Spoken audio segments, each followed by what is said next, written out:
ವಂಚನೆ ಕೇಸ್ನಲ್ಲಿ ಶ್ವೇತಾ ಗೌಡ ಬಂಧನ ಆಗಿದೆ. ಇದೇ ವಿಚಾರಕ್ಕೆ ಸಂಬಂಧಪಟ್ಟಂತೆ ಪವಿತ್ರ ಗೌಡ ಸ್ನೇಹಿತೆ ಸಮತಾ ಮಾತನಾಡಿದ್ದಾರೆ.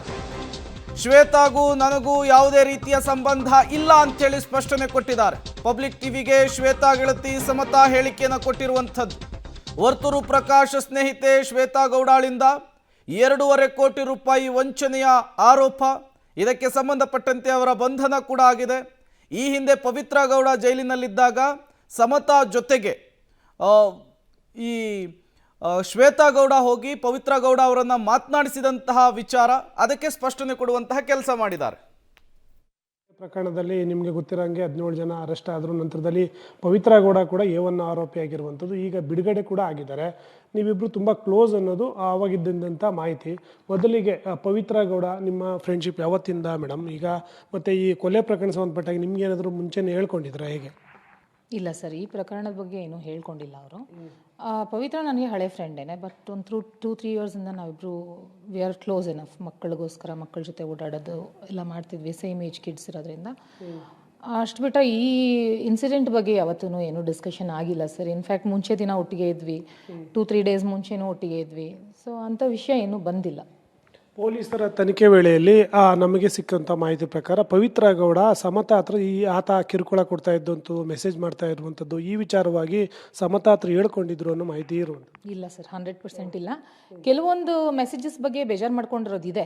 ಅದು ಸಾಕಷ್ಟು ಕಮೆಂಟ್ಸ್ ಬರೋದು, ನೆಗೆಟಿವ್ ಕಮೆಂಟ್ಸು, ಪರ್ಸ್ನಲ್ ಮೆಸೇಜಸ್ ಬರೋದು, ಅದ್ರ ಬಗ್ಗೆ ಎಲ್ಲ ಸಾಕಷ್ಟು ಸತಿ ಬೇಜಾರು ಮಾಡ್ಕೊಂಡಿದ್ದಾರೆ. ನಾವು ಒಂದ್ಸತಿ ಸೈಬರ್ ಕ್ರೈಮಲ್ಲಿ ಒಬ್ಬರು ಇನ್ಸ್ಪೆಕ್ಟರ್ಗೂ ರೀಚ್ ಆಗಿದ್ವಿ ಕಂಪ್ಲೇಂಟ್ ಕೊಡೋಣ ಅಂತ. ಏನೋ ಒಂದು ಕಾರಣಾಂತರದಿಂದ ಹೋಗೋಕ್ಕಾಗಲಿಲ್ಲ. ಅಷ್ಟೊತ್ತಿಗೆ ಈ ಥರ ಇನ್ಸಿಡೆಂಟ್ ಆಗೋಯ್ತು ಸರ್. ಯಾವಾಗ ನೀವು ಸೈಬರ್ ಕ್ರೈಮ್ಗೆ ಹೋಗಬೇಕು ಅಂತ ಅನ್ಕೊಂಡಿದ್ದು ಆ ಟೈಮಲ್ಲಿ? ಅಂದರೆ ಜೂನ್? ಇಲ್ಲ ಸರ್, ನಾವು ಒಂದು 2-3 ಮಂತ್ಸಿಂದಲೇ ಅನ್ಕೋತಿದ್ವಿ. ಬಿಕಾಸ್ ಟೂ ಮೆನಿ ಕಮೆಂಟ್ಸ್ ಬರೋದು, ನೀವೇನೇ ನೋಡ್ಬೋದು ಪವಿತ್ರ ಅವ್ರ ಅಕೌಂಟ್ ಓಪನ್ ಮಾಡಿದ್ರೆ. ಆಮೇಲೆ ಪರ್ಸ್ನಲಿ ತುಂಬ ಮೆಸೇಜಸ್ ಬರೋದು, ತುಂಬ ಕೆಟ್ಟದಾಗಿ, ತುಂಬ ವಿಕೃತವಾಗಿ ಕಳಿಸೋರು. ನಾನು ಅವಳಿಗೆ ಯಾವಾಗಲೂ ಹೇಳ್ತಿದ್ದು ಒಂದೇ, ಸಾಕಷ್ಟು ವಿಕೃತ ಮನಸ್ಥಿತಿಯವರು ಇದ್ದಾರೆ, ಅದು ಅವ್ರ ಆ್ಯಟಿಟ್ಯೂಡು, ಅವ್ರ ಪರ್ಸ್ನಾಲಿಟಿ ತೋರಿಸುತ್ತೆ, ಬೇಜಾರು ಮಾಡ್ಕೋಬೇಡ ಅಂತ ಹೇಳಿ ಧೈರ್ಯ ತುಂಬ್ತಿದ್ದೆ. ಅವರು ಹಾಗೇ ಇದ್ದರು. ಬಟ್ ಈ ಇನ್ಸಿಡೆಂಟ್ ಏನಕ್ಕಾಯಿತು ಅಂತ ಇವತ್ತಿಗೂ ಇದ್ದು ಪ್ರಶ್ನೆ ಆಗಿದೆ. ಈಗ ಪದೇ ಪದೇ ರೇಣುಕಾಸ್ವಾಮಿ ಮೆಸೇಜ್ ಮಾಡ್ತಿದ್ರು, ಈ ವಿಚಾರವನ್ನು ನಿಮ್ಮ ಹತ್ರ ಹೇಳ್ಕೊಂಡಿದ್ರು, ದರ್ಶನ್ ಹತ್ರ ಹೇಳ್ಕೊಂಡಿದ್ರು. ಆ ಸಂದರ್ಭ ಸರ್ ಪರ್ಟಿಕ್ಯುಲರ್ಲಿ ಈ ವ್ಯಕ್ತಿ ಬಗ್ಗೆ ಯಾವತ್ತೂ ಹೇಳಿಲ್ಲ ಸರ್. ಇಂಥ ಒಂದು ವ್ಯಕ್ತಿ ಹಿಂಗೆ ಮೆಸೇಜ್ ಮಾಡ್ತಿದ್ದಾರೆ ಅಂತ ಯಾವತ್ತೂ ಹೇಳಿಲ್ಲ. ಸಾಕಷ್ಟು ಮೆಸೇಜಸ್ ಬರೋದು, ಎಲ್ಲ ಮೆಸೇಜಸ್ ಬಗ್ಗೆ ಬೇಜಾರು ಮಾಡ್ಕೊಳ್ಳೋರು ಅಷ್ಟೇ, ಬಿಟ್ಟರೆ ಏನೂ ಇಲ್ಲ. ಆ್ಯಂಡ್ ಅಣ್ಣನಿಗೆ ಯಾವತ್ತೂ ಪವಿತ್ರ ಏನೂ ಡೈರೆಕ್ಟಾಗಿ ವಿಷಯಗಳು ಹೇಳಲ್ಲ, ಅಂದರೆ ಇಂಥ ವಿಚಾರಗಳೇನು ಹೇಳಲಿಕ್ಕೆ ಹೋಗಲ್ಲ ನನಗೆ ಗೊತ್ತಿದ್ದ ಮಟ್ಟಿಗೆ. ಬಟ್ ಅವ್ರ ಪರ್ಸ್ನಲ್ ಏನಿತ್ತು ನನಗೆ ಗೊತ್ತಿಲ್ಲ ಸರ್. ಮತ್ತು ಯಾವಾಗ ದರ್ಶನ್ಗೆ ಈ ವಿಚಾರ ಗೊತ್ತಾಯಿತು, ಆ ರೇಣುಕಾಸ್ವಾಮಿ ಮೆಸೇಜ್ ಮಾಡ್ತಿದ್ದಾನೆ ಅನ್ನೋ ವಿಚಾರ? ಸರ್ ಅದ್ರ ಬಗ್ಗೆ ನನಗೆ ಮಾಹಿತಿ ಇಲ್ಲ. ನಾನು ಟಿ ವಿಲೇ ನೋಡಿದ್ದು, ಪವನಿಂದ ಗೊತ್ತಾಯಿತು ಅನ್ನೋದು. ಬಟ್ ಪರ್ಸ್ನಲಿ ನನಗೆ ಅದ್ರ ಬಗ್ಗೆ ಡಿಸ್ಕಷನ್ ಆಗಿಲ್ಲ. ಪಡೆದು ವಂಚನೆ ಮಾಡಿದ ಪ್ರಕರಣದಲ್ಲಿ ಆರೋಪಿತೆಯಾಗಿರುವಂಥ ಶ್ವೇತಾ ಗೌಡ ಪರತ್ನಗರ ಜೈಲಿಗೆ ಪವಿತ್ರ ಗೌಡನ ಮೀಟ್ ಮಾಡೋಕ್ಕೆ ಹೋದಂಥ ವೇಳೆಯಲ್ಲಿ ಸಮತಾ ಜೊತೆಗೆ ಹೋಗಿದ್ರು ಅನ್ನೋ ಸಂಬಂಧಪಟ್ಟ ಹಾಗೆ ಮಾಹಿತಿಗಳು ಕೂಡ ಲಭ್ಯ ಆಗಿದ್ವು. ಈ ಸಂಬಂಧಪಟ್ಟ ಹಾಗೆ ಮಾತಾಡೋದಕ್ಕೆ ಈಗ ಸಮತಾ ಅವರು ನಮ್ಮ ಜೊತೆ ಇದ್ದಾರೆ, ಅವ್ರನ್ನೂ ಕೂಡ ಮಾತಾಡ್ಸೋಣ. ಮೇಡಮ್, ಈಗ ಶ್ವೇತಾ ಗೌಡ ಚಿನ್ನಾಭರಣ ವಂಚನೆ ಮಾಡಿದ ಪ್ರಕರಣದಲ್ಲಿ ಈಗಾಗಲೇ ಕೇಸ್ ದಾಖಲಾಗಿದೆ, ಅರೆಸ್ಟ್ ಕೂಡ ಮಾಡಿದ್ದಾರೆ. ಶ್ವೇತಾ ಗೌಡ ಪರತ್ನಗರದಲ್ಲಿ ನಿಮ್ಮ ಜೊತೆ ಬಂದಿದ್ರು ಅನ್ನೋ ಮಾಹಿತಿ ಕೂಡ ಈಗ ಸಿಕ್ಕಿರುವಂಥದ್ದು, ಹೇಗೆ ಮೇಡಮ್? ಇಲ್ಲ ಸರ್, ಅವ್ರು ನನ್ನ ಜೊತೆ ಬಂದಿಲ್ಲ. ಅವರು ಫಸ್ಟು ಪವಿತ್ರನ ಮೀಟ್ ಮಾಡೋಕ್ಕೆ ಬಂದಿಲ್ಲ. ಪವಿತ್ರಂಗೆ ಶ್ವೇತಾ ಯಾರು ಅನ್ನೋದೇ ಪರಿಚಯ ಇಲ್ಲ. ಶ್ವೇತಾ ಅವ್ರ ಹೆಸರು ಕೂಡ ಪವಿತ್ರ ಅವ್ರಿಗೆ ಗೊತ್ತಿಲ್ಲ, ಟು ಬಿ ಫ್ರ್ಯಾಂಕ್. ಅವ್ರು ಬಂದಿದ್ದು ಬೇರೆಯವ್ರನ್ನ ಮೀಟ್ ಮಾಡೋಕ್ಕೆ, ವಿನಯ್ ಅವ್ರನ್ನ ಮೀಟ್ ಮಾಡೋಕ್ಕೆ ಬಂದಿದ್ದೀನಿ ಅಂತ ನನ್ನ ಹತ್ರ ಮಾತಾಡಿಸಿದ್ದು. ತಾನೇ ಬಂದು ನೀವು ಪವಿತ್ರ ಗೌಡ ಫ್ರೆಂಡ್ ಅಲ್ವಾ ಅಂತ ಕೇಳಿದ್ರು. ಹೌದು ಅಂತ ಹೇಳಿದೆ. ಆಮೇಲೆ ನನ್ನ ಹೆಸರು ಶ್ವೇತಾ ಅಂತ ಅಕ್ಕ, ಹಾಗೆ ಹೀಗೆ ಅಂತ ಮಾತಾಡಿದ್ರು. ಆಮೇಲೆ ನಾನು ಹೊರಗಡೆ ಬರೋವಾಗ ಮಾತಾಡ್ಸಿದ್ದು. ನಾನು ಹೊರಗಡೆ ಬರುವಾಗ ಅವ್ರು ನನ್ನ ಜೊತೆನೇ ವಾಕ್ ಮಾಡ್ಕೊಂಡು ಬಂದರು. ಅಲ್ಲಿ ಮೀಡಿಯಾ ಎಲ್ಲ ಕವರೇಜ್ ಇತ್ತು. ಸೊ ನಂಗೆ ಸ್ವಲ್ಪ ಪ್ಯಾನಿಕ್ ಆಗಿತ್ತು. ನಾನು ಬರ್ತಾಯಿದ್ರೆ ಅವರು ನನ್ನ ಜೊತೆನೇ ಬರ್ತಿದ್ರು. ನಾನು ಅಲ್ಲಿಗೂ ಹೇಳಿದೆ, ಎಲ್ಲಿಗಮ್ಮ ಬರ್ತಿದ್ಯಾ ಅಂದರೆ, ಇಲ್ಲ ಅಕ್ಕ ನಾನು ಜೊತೆಲಿ ಅಲ್ಲಿ ತನಕ ಬರ್ತೀನಿ ಅಂತ ಅಂದ್ಲು. ಜೊತೆಲೇ ವಾಕ್ ಮಾಡ್ಕೊಂಡು ಬಂದಿದ್ರು, ಬರ್ತಾಯಿದ್ರು. ನೀವು ನೋಡ್ಬೋದು ವಿಡಿಯೋ ಅಲ್ಲಿ. ನಾನು ದೂರ ಹೋಗ್ತಾಯಿದ್ರು, ಆಕೆ ಕೈ ಹಿಡ್ಕೊಂಡು ಎಳೀತಾರೆ. ಆಮೇಲೆ ಹೋಗಿ ಆಟೋ ಹತ್ತಿದ್ರೆ ಹಿಂದೆಗಡೆಯಿಂದ ಅವರು ಆಟೋ ಹತ್ತುತ್ತಾರೆ. ನಾನು ಎಲ್ಲಿಗಮ್ಮ ನೀನು ಅಂತ ಕೇಳಿದ್ರೆ, ನಾನು ಅಲ್ಲಿ ಕಾರ್ನರಲ್ಲಿ ಇಳ್ಕೊಳ್ತೀನಿ ಅಂತ ಹೇಳಿ ಇಳ್ಕೊಂಡು ಹೊಟ್ಟೋಗ್ಬಿಡ್ತಾರೆ. ಅದೇ ಫಸ್ಟ್, ಅದೇ ಲಾಸ್ಟ್ ನಾನು ಶ್ವೇತಾ ನೋಡಿರೋದು, ಮೀಟ್ ಮಾಡಿರೋದು. ನಂಗೆ ಇಷ್ಟು ಅವ್ರದ್ದು ಹಿಸ್ಟ್ರಿ ಇದೆ ಅಂತ ನನಗೇನು ಐಡಿಯಾ ಇಲ್ಲ. ಈ ಹಿಂದೆ ಶ್ವೇತಾ ಗೌಡ ಬಗ್ಗೆ ನಿಮ್ಗೆ ಯಾವುದೇ ರೀತಿಯ ಮಾಹಿತಿ ಇಲ್ಲ, ಅವತ್ತು ಅಚಾನಕ್ಕಾಗಿ ಅಲ್ಲಿ ಅವ್ರು ಸಿಕ್ಕಿದ್ದವರು? ಹೌದು.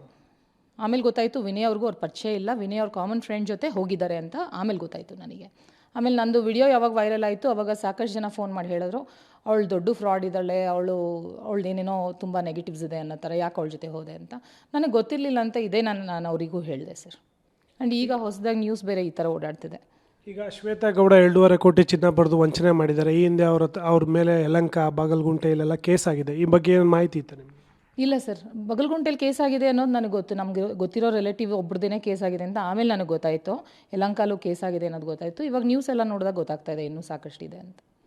ನೀವು ಹೇಳೋ ಪ್ರಕಾರ ಶ್ವೇತಾ ಗೌಡನ ಮೊದಲು ಭೇಟಿಯಾಗಿದ್ದೆ ಆವಾಗ, ನಂತರದಲ್ಲಿ ನೀವು ಯಾವತ್ತೂ ಅವ್ರ ಬಗ್ಗೆ ಗೊತ್ತೂ ಇಲ್ಲ? 100% ಇಲ್ಲ. ಪವಿತ್ರ ಗೌಡಗೂ ನನಗೂ ಶ್ವೇತಂಗೌಡಂಗೂ ಯಾವುದೂ ಕನೆಕ್ಷನೇ ಇಲ್ಲ. ಪವಿತ್ರಂಗಂತೂ ಶ್ವೇತಾ ಯಾರು ಅನ್ನೋದು ಗೊತ್ತಿಲ್ಲ. ಈ ಮುಖಾಂತರ ಏನು ಹೇಳಕ್ಕೆ ಬಯಸ್ತೀರಾ ಮೇಡಮ್? ಈಗ ಶ್ವೇತಾ ಗೌಡ ನಿಮ್ಮ ಜೊತೆ ಎಲ್ಲ ಓಡಾಡಿರುವಂಥದ್ದು, ಈಗ ಫ್ರಾಡ್ ಕೇಸಲ್ಲಿ ಸಿಕ್ಕಾಕೊಂಡಿದ್ದಾರೆ, ಈಗ ನಿಮ್ಮ ಜೊತೆಲಿ ಪರಿಚಯ ಅನ್ನೋ ಆಂಗಲಲ್ಲಿ ಸುದ್ದಿ ಹೋಗ್ತಾ ಇದೆ ಅಂತ. ಸರ್, ನಮಗಂತೂ ಪರಿಚಯ ಇಲ್ಲ. ನನಗಾಗಲಿ ಪವಿತ್ರ ಗೌಡಗಾಗಲಿ ಯಾವುದೇ ರೀತಿ ಕನೆಕ್ಷನ್ ಇಲ್ಲ. ಪವಿತ್ರಂಗೆ ಶ್ವೇತಂದು ಹೆಸರು ಕೂಡ ಗೊತ್ತಿಲ್ಲ, ಟು ಬಿ ಫ್ರ್ಯಾಂಕ್. ಪವಿತ್ರ ಅವರಾಯಿತು, ಅವ್ರ ಕೆಲಸ ಆಯಿತು ಅಂತಿದ್ದವರು, ಏನೋ ಕಾರಣಾಂತರ ಆಗಿದೆ, ಏನೋ ಕೆಟ್ಟದಾಗಿದೆ, ಒಳ್ಳೇದಾಗತ್ತೆ. ಆ ಹುಡುಗಿ ಬಗ್ಗೆ ಇಷ್ಟು ನೆಗೆಟಿವ್ ನ್ಯೂಸ್ ಬರ್ತಾ ಇರೋದು ನನಗೆ ಬೇಜಾರಾಗ್ತಾ ಇದೆ. ನಾನು ಒಂದು ಮಾನವೀಯತೆಯಿಂದ ಮಾತಾಡ್ಸಿದ್ದಷ್ಟೇ. ನಂಗೆ ಯಾರಾದರೂ ಬಂದು ಮಾತಾಡೋದು ಸಹಜ ಅಲ್ವಾ? ಹಾಗಾಗಿ ನಾನು ಮಾತಾಡಿಸ್ದೆ ನಿಜ. ಅವರು ಹಿಸ್ಟ್ರಿ ಹೀಗೆಲ್ಲ ಇದೆ ಅಂತ ನನಗೆ ಖಂಡಿತ ಗೊತ್ತಿರಲಿಲ್ಲ ಸರ್. ವಿನಯ್ ಅವ್ರಿಗೆ ಯಾವ ರೀತಿ ಪರಿಚಯ ಮೇಡಮ್? ಯಾಕೆಂದರೆ ಪರಪ್ನಗರ ಜೈಲ್ ಹತ್ರ ಅವ್ರನ್ನ ಭೇಟಿ ಮಾಡೋಕೆ ಹೋಗ್ತಾರೆ ಅಂದರೆ ಅವ್ರಿಗೇನೋ ಪರಿಚಯ ಇರಬೇಕು ಸರ್. ವಿನಯ್ ಅವ್ರಿಗೆ 100% ಪರಿಚಯ ಇಲ್ಲ. ಈಕೆ ನನಗೆ ಗೊತ್ತಿದ್ದಂಗೆ ನಾನು ಆಮೇಲೆ ಕೇಳ್ಪಟ್ಟಿದ್ದು ವಿನಯ್ ಅವ್ರಿಗೆ ಯಾವುದೇ ರೀತಿ ಪರಿಚಯ ಇಲ್ಲ ಅಂತ. ಯಾವುದೋ ಕಾಮನ್ ಫ್ರೆಂಡ್ ಜೊತೆಗೆ ಹೋಗಿದ್ದಾರೆ ಅಂತ ಅಂದ್ಬಿಟ್ಟು. ನನಗೆ ಅನಿಸ್ತಾ ಇರೋ ಪ್ರಕಾರ ಇವರು ಮೀಡಿಯಾ ಅಟೆನ್ಷನ್ ಸೀಕ್ ಮಾಡೋಕ್ಕೆ ನನ್ನ ಜೊತೆಲಿ ವಾಕ್ ಮಾಡ್ಕೊಂಡು ಬಂದಿರಬಹುದು. ಆಮೇಲೆ ವಿನಯ್ ಅವ್ರನ್ನ ಮೀಟ್ ಮಾಡಿದ್ದೀನಿ ಅಂತ ಪಬ್ಲಿಕ್ ಟಿವಿಗೇ ಒಂದು ಸುದ್ದಿ ಕೊಟ್ಟಿದ್ದಾರೆ. ಅವರು ವಿನಯ್ ಅವ್ರ ಬಗ್ಗೆ ಮಾತಾಡಿದ್ದಾರೆ, ವಿನಯ್ ಅಣ್ಣ ಅಂದ್ಕೊಂಡು. ಬಟ್ ಆಮೇಲೆ ಕೇಳಿದ್ರೆ ವಿನಯ್ ಅವರೇ ಇಲ್ಲ, ನನಗೆ ಗೊತ್ತೇ ಇಲ್ಲಮ್ಮ ಅವ್ರು ಯಾರು ಅಂತ ಅವ್ರ ಫ್ರೆಂಡ್ ಹತ್ರ ಹೇಳಿ ಕಳಿಸಿದ್ದಾನೆ ನಾನು ಕೇಳಿದ್ದಕ್ಕೆ. ಸೊ ಹಾಗಾಗಿ ಅವ್ರಿಗೆ ಪರಿಚಯ ಇರೋಕ್ಕೆ ಸಾಧ್ಯನೇ ಇಲ್ಲ ಅಂತ ನನಗನ್ಸುತ್ತೆ. ಅವರು ಸುಮ್ಮನೆ ಅಟೆನ್ಷನ್ ಗೇನ್ ಮಾಡೋಕ್ಕೆ ಈ ಥರ ಎಲ್ಲ ಮಾಡಿರಬಹುದು ಅಂತ ನನಗೆ ಅನಿಸ್ತಾ ಇದೆ ಸರ್. ಈಗ ಕೇಸ್ ಕೂಡ ಆಗಿದೆ, ಸಾಕಷ್ಟು ಜನ ರಾಜಕಾರಣಿಗಳ ಜೊತೆ ಯಾಕೆ ಗುರುತಿಸ್ಕೊಂಡಿರುವಂಥದ್ದು, ಅವ್ರ ಹೆಸರು ಹೇಳಿ ವಂಚನೆ ಮಾಡಿರುವಂಥದ್ದು ಕೂಡ ಬೆಳಕಿಗೆ ಬಂದಿದೆ. ಏನು ಅನಿಸುತ್ತೆ ಮೇಡಮ್? ಸರ್, ನಾವೇನೂ ಹೇಳೋಕ್ಕಾಗಲ್ಲ ಅಲ್ವಾ ಸರ್. ಅವ್ರವ್ರ ಪರ್ಸ್ನಲ್ ಪ್ರಾಬ್ಲಮ್ಸ್ ಏನು ಫೇಸ್ ಮಾಡಿರ್ತಾರೆ ಅವ್ರು ಹೇಳ್ಬೋದು. ನಾವು ಅವ್ರ ಬಗ್ಗೆ ಏನೂ ಗೊತ್ತೇ ಇಲ್ಲ, ಹೇಗೆ ಮಾತಾಡೋಣ? Thank you sir. ಇದು ಸಮತಾ ಅವರು ಹೇಳುವಂಥದ್ದು. ಪರಪ್ನಗರಕ್ಕೆ ನಾನು ಪವಿತ್ರ ಗೌಡನ ಭೇಟಿಯಾದಂಥ ಸಂದರ್ಭದಲ್ಲಿ ಆಕೆ ಅಚಾನಕ್ಕಾಗಿ ನನ್ನ ಜೊತೆ ಬಂದರು, ಜೊತೆಗೆ ನನ್ನ ಜೊತೆಗೆ ಆಟೋ ಹತ್ತಿ ಹೋದರು. ಹಾಗಾಗಿ ಅದನ್ನು ಹೊರತುಪಡಿಸಿದರೆ ಶ್ವೇತಾ ಗೌಡಗೆ ನನಗೆ ಯಾವುದೇ ರೀತಿಯ ಸಂಬಂಧ ಇಲ್ಲ ಅಂತ ಸಮತಾ ಅವರು ಹೇಳಿರುವಂಥದ್ದು. ಕ್ಯಾಮ್ರಾಮನ್ ನವೀನ್ ಜೊತೆ ಉಮೇಶ್, ಪಬ್ಲಿಕ್ ಟಿವಿ, ಬೆಂಗಳೂರು.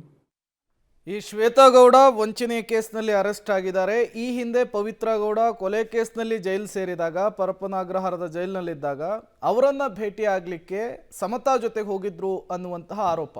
ಅದಕ್ಕೀಗ ಸಮತಾ ಅವರೇ ಕ್ಲಾರಿಫಿಕೇಶನ್ ಅನ್ನು ಕೊಟ್ಟಿದ್ದಾರೆ. ಶ್ವೇತಾ ಗೌಡ ಪರಿಚಯ ಇಲ್ಲ ಅಂತ ಹೇಳಿದ್ದಾರೆ.